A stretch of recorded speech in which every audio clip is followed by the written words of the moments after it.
Let's see 2.6.1 elimination of random error. Okay.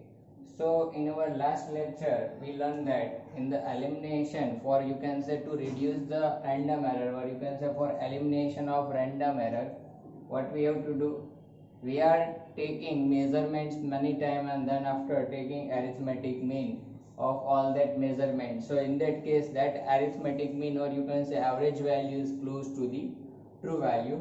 So it is also known as a Gaussian law for elimination of random error. So over here we can say Gaussian law for elimination of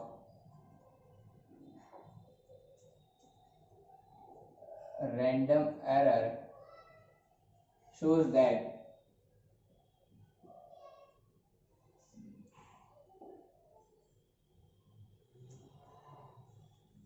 probability of occurrence of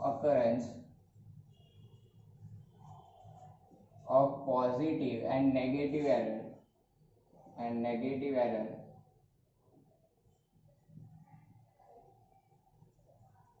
is same. Okay, so to eliminate the random error, what we have to do, we are taking, or you can say we are repeating measurements many times. So we are repeating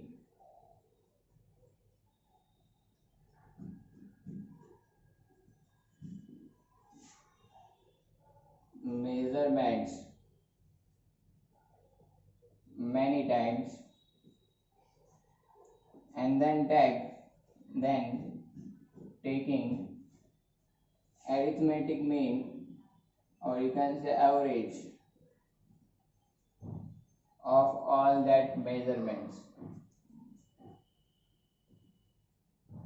So it is very close to what, very close to true value, और true value से एकदम क्या होगा, नजदीक होगा. ठीक है, तो हम लोग क्या करेंगे, बहुत सारे मेजरमेंट करेंगे. कोई भी फिजिकल क्वांटिटी आप उसको मेजर कर रहे हो तो बहुत सारे मेजरमेंट करेंगे. ठीक है, देन आफ्टर क्या करेंगे, सब मेजरमेंट है उसका एवरेज ले लेंगे.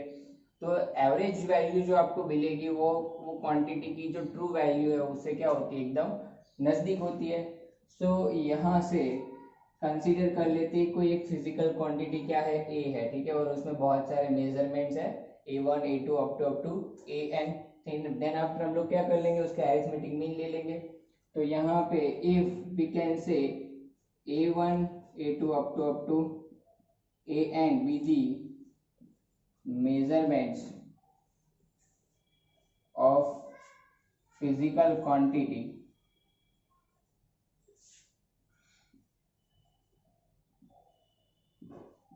A, कोई एक फिजिकल क्वांटिटी ले लेते हैं A और उसके मेजरमेंट है A1 A2 A3 up to AN. Then its arithmetic mean क्या होगा,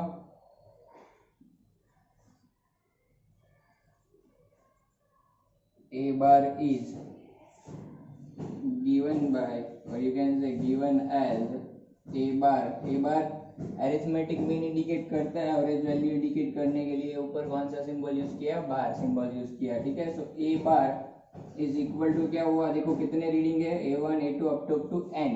ठीक है, तो यहाँ पे N मेजरमेंट्स की है. ठीक है, और मेजरमेंट्स कौन से, A1 A2 up to AN. तो एवरेज कितना होगा, A1 plus A2 up to AN divide by number of measurement कितने हैं, N है.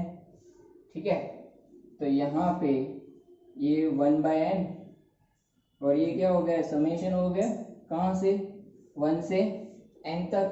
ठीक है, तो इसको कैसे लिख सकते हैं, sigma i is equal to 1 to n ai. Okay, और i कहाँ से कहाँ वैरी हो रहा है, 1 से n तक. तो ये हो गया समेशन आपका. ठीक है, so when true value is absent, कि जब ट्रू वैल्यू नहीं है, तो इन दैट केस आप क्या कर सकते हो कि दिस अरिथमेटिक मीन जो होगा वो वेरी क्लोज टू क्या होता है, ट्रू वैल्यू होता है. तो ये अरिथमेटिक मीन को ही हम लोग क्या ले सकते हैं, ट्रू वैल्यू कंसीडर कर सकते हैं. So we can say when true value is absent, arithmetic mean can be considered as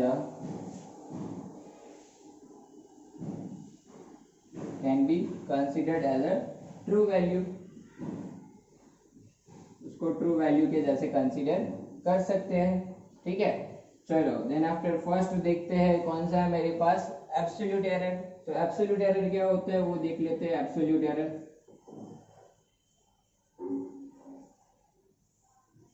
चलो एब्सोल्यूट एरर की डेफिनेशन देखो। The magnitude of difference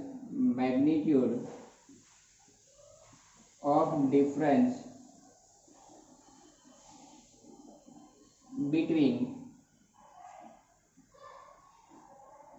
true value and measured value, magnitude of difference between the true value and measured value, okay, of a physical quantity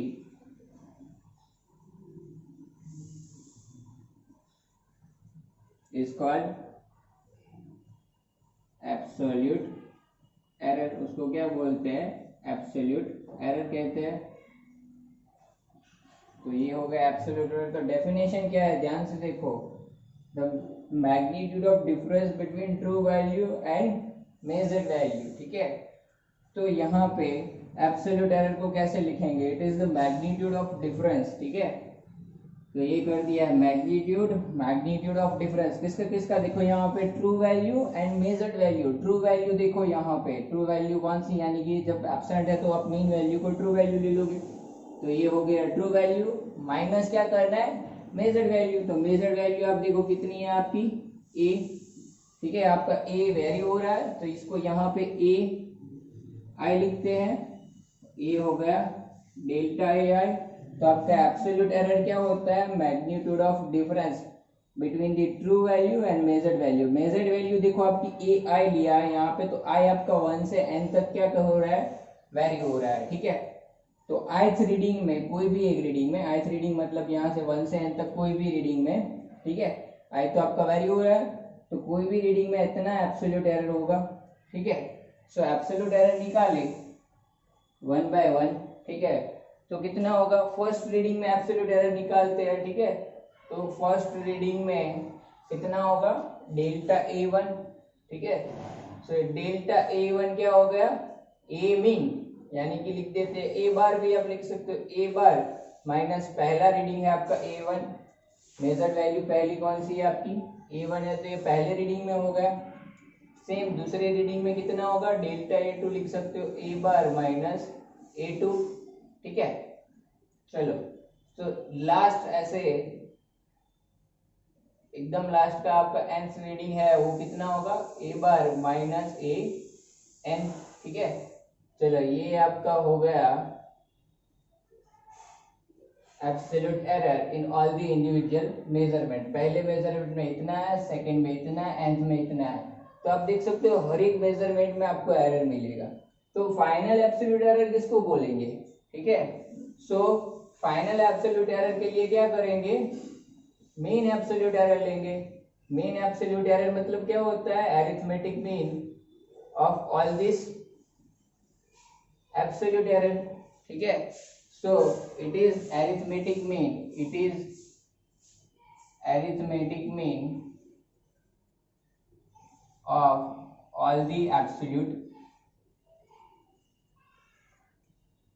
errors. ठीक है, तो ये सबका arithmetic mean ले लेते हैं, तो वो हो गया आपका डेल्टा ए बार। ठीक है, तो डेल्टा ए बार देखो कितना होगा, यहाँ पे पहला आपका ए बार माइनस A1 है, मतलब delta A1 plus delta A2, ऐसे कहाँ तक है, n तक है, डिवाइड बाय कितना करेंगे, n। ठीक है, तो ये हो गया आपका क्या हो गया, ये मीन एब्सोल्यूट एरर हो गया।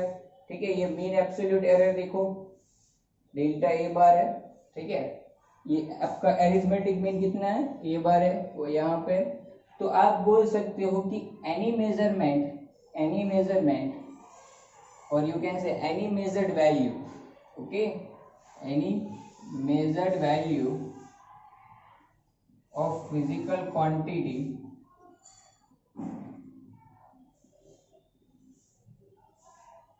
is lies between a bar plus delta a bar to a bar minus delta a bar. ठीक है, मतलब आपकी मेजर्ड वैल्यू, कोई भी फिजिकल क्वांटिटी की मेजर्ड वैल्यू फाइंड आउट करो तो कितनी होगी, आपकी जो ट्रू वैल्यू है, अरिथमेटिक मीन मतलब हमारा ट्रू वैल्यू हो गया। ट्रू वैल्यू या तो उसमें थोड़ी एरर ऐड हो रही होगी, ठीक है, आपने ज्यादा मेजर कर लिया होगा ट्रू वैल्यू से तो इतना एरर ऐड हो गया होगा, या अगर आपने कम मेजर किया तो उतना एरर क्या हुआ होगा, उतना जो आपका ट्रू वैल्यू है आपने कम मेजर किया तो आपका मेजर्ड वैल्यू क्या हो सकता है, दोनों में से एक हो सकता है, या तो ए बार प्लस डेल्टा ए बार हो सकता है या ए बार माइनस डेल्टा ए बार हो सकता है। मतलब we can say over here measured value of any physical quantity lies in between this range. Okay, why lies in between this range? Because measured value is either equal to, you can say, true value plus error, or you can say true value minus error। या तो आपने ज्यादा major किया होगा या कम major किया होगा, तो ज्यादा मेजर किया होगा तो आपका ट्रू वैल्यू प्लस एरर होगा, और अगर आपने कम मेजर किया तो कितना होगा, ए बार माइनस डेल्टा ए बार, यानी कि ट्रू वैल्यू माइनस एरर। ठीक है, तो over here overall we can say measured value of any physical quantity is in between a bar plus और minus delta a bar. Okay, next ले लेते हैं, चलो, तो मीन एब्सोल्यूट एरर हो गया हमारा। ठीक है, नेक्स्ट कौन सा है मेरा, रिलेटिव एरर। तो रिलेटिव एरर देख लेते हैं।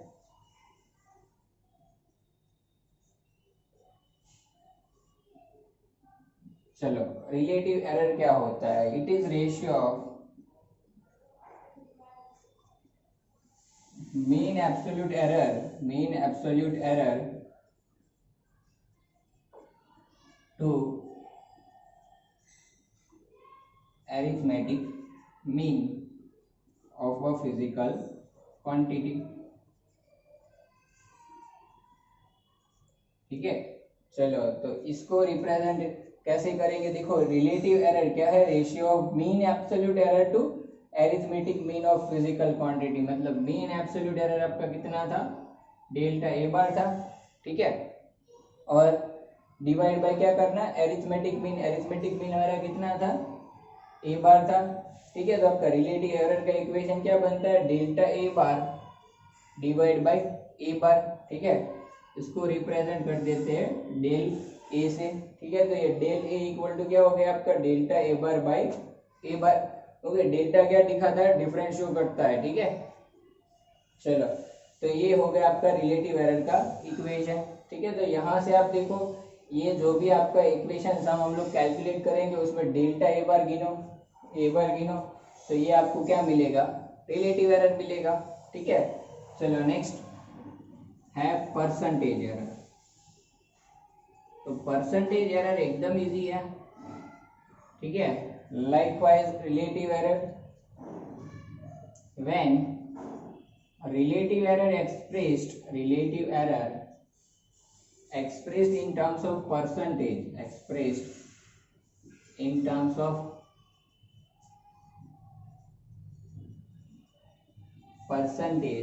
it gives percentage error. वो क्या देता है मुझे, परसेंटेज एरर दे।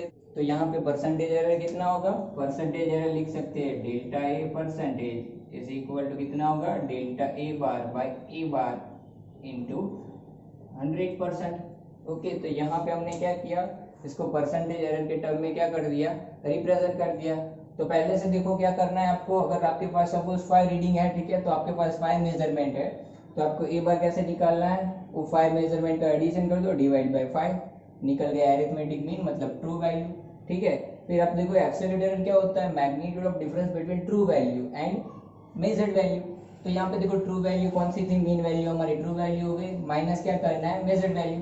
तो मेजर्ड वैल्यू देखो कहाँ से कहाँ हमारे 1 से n तक वेरी हो रही थी। ठीक है, तो ए आई लिख दिया है, true value minus measured value, वो क्या हो गया हमारा, एब्सोल्यूट एरर हो गया इन ith रीडिंग। अभी देखो इंडिविजुअल मेजरमेंट कैसे लिखेंगे, यहाँ पे पहले रीडिंग में एरर कितना होगा, absolute error true value minus a1, दूसरे में कितना होगा, ट्रू वैल्यू यहाँ पे a बार है माइनस ए टू 5 रीडिंग है तो आपको ये स्टेप 5 रीडिंग तक एक्सटेंड करना है, ठीक है।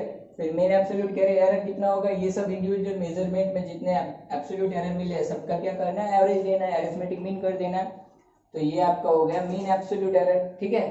तो कोई भी फिजिकल क्वांटिटी क्या होती है, कोई भी फिजिकल क्वांटिटी का मेजर्ड वैल्यू क्या होता है, मेजर्ड वैल्यू या तो क्या होगा ट्रू वैल्यू, उसमें थोड़ा ज्यादा मेजर किया होगा तो बोल सकते हैं कि ट्रू वैल्यू प्लस एरर होगा, और अगर कम मेजर किया है तो क्या होगा ट्रू वैल्यू माइनस एरर होगा। तो यहाँ से बोल सकते हैं कि एनी फिजिकल क्वांटिटी और measured value of any physical quantity is lies in between a bar plus और minus delta a bar, okay. तो रिलेटिव एरर क्या होगा, रिलेटिव एरर के लिए बोल सकते हैं कि it is what ratio of mean absolute error to arithmetic mean, it is represented by del a, so del a is equal to delta a bar by a bar, and when the relative error is expressed in terms of percentage it gives us what percentage error। so यहाँ पे देखो percentage के form में क्या कर दिया, express कर दिया, ये मिल गया परसेंटेज एरर,